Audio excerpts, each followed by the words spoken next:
আসসালামু আলাইকুম। আমি এখন রান্না করব মাছ, তেলাপিয়া মাছ মাখায় রান্না করব।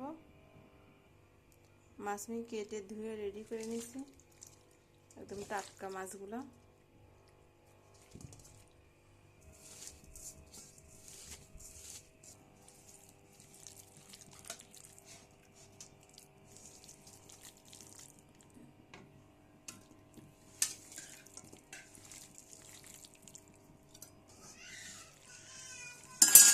এই যে আসি আসি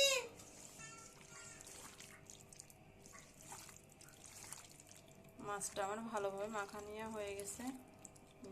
হালকা পানি দিব, অল্প পানি দেবো, বেশি না, অল্প পানি দেব। পানি দিয়ে চুলায় দিয়ে দিচ্ছি, এখন ঢেকে দিব।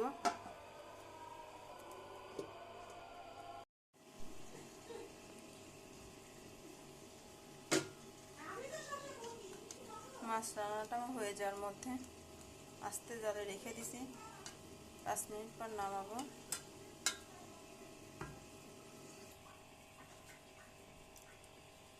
রান্নাটা আমার হয়ে গেছে। আপনাদের ভালো লাগলে লাইক, কমেন্ট, শেয়ার, সাবস্ক্রাইব করবেন, চ্যানেলটির সঙ্গেই থাকবেন। আল্লাহ হাফেজ।